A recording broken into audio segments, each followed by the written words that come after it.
Recently income tax department ने काफी सारे टैक्स पेयर को एक मैसेज सेंड किया है, एक एसएमएस सेंड किया है।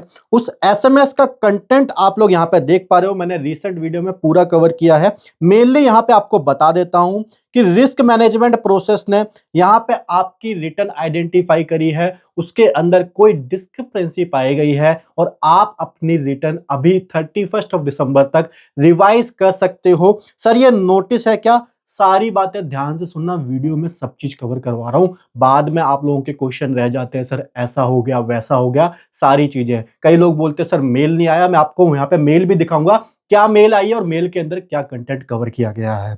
ठीक है, तो ये आपका नोटिस है क्या? सर सबसे पहली बात तो ये हो गई, सर ये कोई भी नोटिस नहीं है।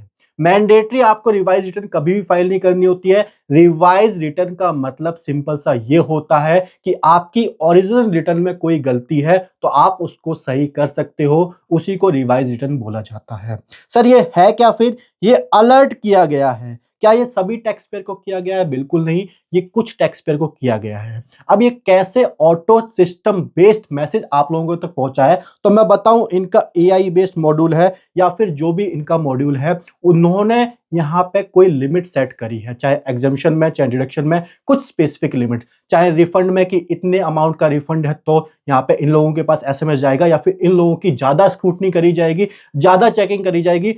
किसी भी तरीके से वो इनकम टैक्स डिपार्टमेंट के एंड से वो फिल्टर लगाया गया है और उसके द्वारा आप लोगों तक ये एसएमएस पहुंचाया गया है और अलर्ट किया गया है कि आप लोगों की एग्जम्पशन डिडक्शन कुछ अगर गलत है तो आप इसको रिवाइज कर सकते हो। ठीक है सर, अब मैं बात करता हूं सर मेल के अंदर क्या हमें बताया गया है कि क्या स्पेसिफिक गलती है, तो आप लोग मेल के अंदर भी समझ लीजिए।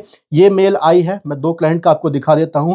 पहले के अंदर ये बोला गया है कि there is significant mismatch between exemption claim in ITR and amount reported by employer in form number 16। अच्छा मुझे एक बात बताओ, इसके अंदर कोई मेजर इशू है क्या? कई बार ऐसा होता है एम्प्लॉयर को हम सारी डिटेल नहीं प्रोवाइड करते हैं, एचआरए की हम अलग से दिखाते हैं, कोई एग्जम्पशन डिडक्शन होती है हम अलग से दिखा सकते कोई दिक्कत है। तो यहाँ पे एक आपको अलर्ट किया गया है कि आपके हिसाब से अगर ये मिसमैच सही है, एचआरए आपने अलग से डाला है, एग्जम्पशन जितनी भी आपने डाली है, डिडक्शन आपने जितनी भी डाली है, सारी एक्यूरेट है, तो आप लोगों को रिवाइज रिटर्न फाइल करने की जरूरत नहीं है। जो ओरिजिनल रिटर्न है उसी को वहीं पे वैसे रहने दीजिए। अब मैं बात करूं रिफंड की, तो रिफंड इनका कब आने वाला है तो इनको भी नहीं पता है। ये लोग आगे डेट बताते जाते हैं, 31 दिसंबर को आ रहा है। आप लोगों को पता है इस बार फॉर्म भी लेट हुए।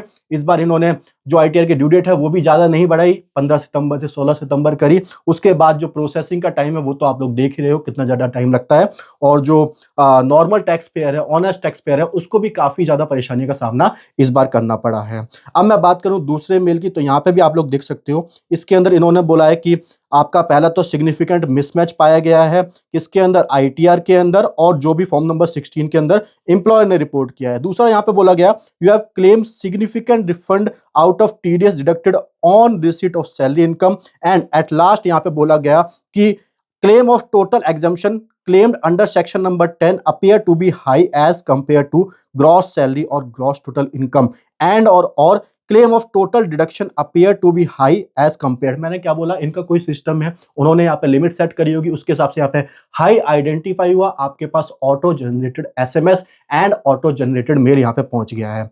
मैं बात करूं तो यहाँ पे क्या क्या गलतियां रह सकती हैं जिसकी वजह से आप लोगों को ये एसएमएस और मिसमैच जो है वो रिसीव हुआ है। आप लोगों का डाटा मिसमैच हो सकता है, आप लोगों का टीडीएस इशू हो सकता है, 26 में अलग आ रहा हो, आईटीआर में आपने अलग फिल करा हो, अनडिस्क्लोज फॉरेन एसेट्स का यहाँ पे इशू हो सकता है, एबनॉर्मल अमाउंट ऑफ रिफंड, गलत तरीके से कोई भी रिफंड क्लेम किया गया है, आप लोगों को एक भी रुपए का रिफंड रिसीव नहीं होगा एज पर प्रोविजन। ऊपर से अगर आपने रिवाइज रिटर्न फाइल नहीं करी है तो यहाँ पे आपको एडिशनली 25% पेनल्टी भी पे करके चलनी पड़ेगी। बात समझ में आई? ठीक है सर, अब मैं बात करूं यहाँ पे इनकरेक्ट कैटेगराइजेशन है। आप लोगों का वीडियो की ट्रांजैक्शन आ रही थी, आप लोगों की शेयर मार्केट ट्रांजैक्शन आ रही थी, आप लोगों की बिजनेस रिसीट आ रही थी, और आप लोग आईटीआर फॉर्म 1 फाइल कर रहे हो, तो ये पूरी तरीके से गलत है। आपका जो भी प्रोफेशनल है आप लोग उससे डिस्कस कीजिए एंड इस चीज को रेक्टिफाई करवाइए। ठीक है सर, सारी बातें मैंने आपको बता दी। यहाँ पे क्लाइंट को एसएमएस भी रिसीव हुआ है, मेल भी रिसीव हुआ है, इसके अलावा क्या गलतियां हैं जिसकी वजह से आपको रिवाइज रिटर्न करनी पड़ सकती है। अब मैं बताऊं तो यहाँ पे प्रोफेशनल के 2 स्टैंड हैं। ठीक है, यहाँ पे लोग भागे भागे जा रहे हैं, कई प्रोफेशनल जो है वो तो क्लाइंट का फोन ही नहीं उठा रहे हैं, क्योंकि करें क्या, खुद ही समझ में नहीं आ रहा है। 500 में रिटर्न भर दी, अब यही समझ में नहीं आ रहा है कि करना क्या है। सर नोटिस आ गया, तो मैं आपको बताऊं तो आप लोग घबराइए मत। यहाँ पे जो सीए साहब है हमारे, उनके दो स्टैंड है। पहला स्टैंड ये है कि ये अलर्ट है, नोटिस नहीं है, इस वजह से इस पे कोई भी आपको रिएक्ट नहीं करना है। पहला स्टैंड ये है कि रिएक्ट नहीं करना है। दूसरा स्टैंड ये है, जो कि बेस्ट स्टैंड मेरी तरफ से भी एडवाइजेबल यही है, कि आप यहां पे सेफर एंड लेके चलिए, एंड अगर आपका रिफंड जेन्युइन है तभी आप इसको आगे प्रोसीड करिए, अदरवाइज अपनी आईटीआर जो है वो रिवाइज कर दीजिए। मैं ऐसा क्यों कह रहा हूं, अगली बार से जो आपकी इनकम टैक्स की लिमिट है वो यहां पे बढ़ चुकी है। सैलरी वाले केस में 1275 तक आप लोगों के ऊपर कोई भी टैक्स आप लोगों को पे नहीं करना पड़ेगा, ठीक है। अब यहां पे सारे टैक्स पेयर को, यहां पे जितनी भी 7 करोड़ या 8 करोड़ आईटीआर फाइल हुई है, सभी को ये अलर्ट नहीं गया है। तो अगर यहां पे उनके रिस्क मैनेजमेंट प्रोसेस सिस्टम ने आपकी रिटर्न को आइडेंटिफाई किया है, तो प्रोबेबली ये हो सकता है कि इन फ्यूचर आप लोगों को दिक्कत का सामना करना पड़ सकता है अगर आप लोगों ने अपने रिटर्न को रिवाइज नहीं किया है। अब आप लोग एक चीज पूछोगे, सर यहां पे तो अलर्ट आया है बट नोटिस आता है, तो नोटिस कैसा आता है? तो मैं बताऊं, नोटिस आता है कि इनकम टैक्स डिपार्टमेंट द्वारा 1014(1) के अंदर आपकी 40,000 डिडक्शन एलिजिबल आ रही है, ठीक है। आपने यहां पे 2 लाख की दिखा रखी है, इस 2 लाख को प्रूफ कीजिए। अगर आप लोगों ने इसको प्रूफ नहीं कर पाए, जो कि कर भी नहीं पाओगे क्योंकि एज पर प्रोविजन वो आपकी भावनाएं नहीं पूछेंगे, ठीक है, आपके हिसाब से ऐसा होना चाहिए नहीं पूछेंगे, उनको आपसे कोई मतलब नहीं है, ना ही कोई पर्सनल दुश्मनी है। ध्यान से समझिए, वो आपसे सिंपली बोलेंगे सर यहां पे 1014(1) ओल्ड डिजाइन के हिसाब से इतने अमाउंट की आपको एग्जम्पशन अलाउड है एज पर प्रोविजन, आप इसको डिनाई कैसे कर सकते हो कि आपके हिसाब से वो 2 लाख होनी चाहिए? जब एज पर प्रोविजन ही आपकी 40,000 है तो 2 लाख कहां से आई? कोई प्रूफ, कोई एविडेंस या फिर कुछ भी? कुछ नहीं। यहां पे आपने एनी अदर में डाल रखा है। मैं बताऊं तो एक मैं केस, वैसे तो क्लाइंट का हम डिस्क्लोज तो नहीं करते हैं, लेकिन मुझे एक बहुत ही मतलब हैरानी हुई कि कुछ प्रोफेशनल इस देश में ऐसे भी हैं। एक सेंट्रल गवर्नमेंट की मेरे पास मतलब वो करने को आई थी, चेक कर रहा था मैं रिटर्न, क्योंकि कई लोग काफी घबरा गए थे, एसएमएस आया था, तो यहां पे 20 लाख की उसकी इनकम थी, और यहां पे कम्यूटेड पेंशन में डाल रखा है, एनी अदर में डाल रखा है। मुझे हैरानी तो जब हुई जब ग्रेचुटी के अंदर भी कुछ अमाउंट डाल रखा है।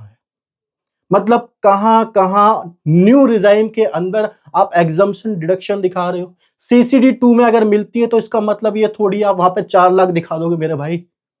उनकी 20 लाख की इनकम 4 लाख पे ले आए भाई। वो कल मेरे पास परेशान हो क्या, सर क्या करना चाहिए? मैंने कहा मैम आपको तो पहले ही रिवाइज कर देनी चाहिए थी। एसएमएस वगैरह तो ठीक है आपके पास आया है, अच्छी बात है, बट ये आपने जिससे ही भरवाई है उनको बोलिए कि आप पहले फीस वगैरह रिफंड कीजिए। ये इतनी, एक होता है गलत भरना, एक होता है भाई कि 1 किलो दूध में तुमने आधा गिलास पानी डाल दिया, लेकिन एक होता है तुमने 1 किलो दूध में 10 किलो पानी डाल दिया। ये तो वो वाला हिसाब किताब हुआ है। मैं प्रैक्टिकल एग्जांपल बता रहा हूँ, ऐसी ऐसी चीजें हो रही है मार्केट में। तो आप लोग खुद ही इतने समझदार हो, आजकल इतनी इंफॉर्मेशन आप लोगों को यूट्यूब पे अवेलेबल होती है, सही तरीके से आगे बढ़िए, नए फाइनेंशियल ईयर में एंटर कीजिए, एंड इस फाइनेंशियल ईयर के अंदर आपको एक्स्ट्रा बेनिफिट दिया गया है। आप लोग आराम से इनकम टैक्स प्रोविजन के हिसाब से अपनी आईटीआर को फिलअप कीजिए। So thank you so much guys, मी अभिषेक अवस्थी ऐसी अपडेटेड सेशन आप लोगों के लिए लाता रहता हूं। चैनल को ज्यादा से ज्यादा सब्सक्राइब कीजिए, वीडियो को लाइक करना, कमेंट करना एंड शेयर करना बिल्कुल भी ना भूलिए। Bye bye, take care.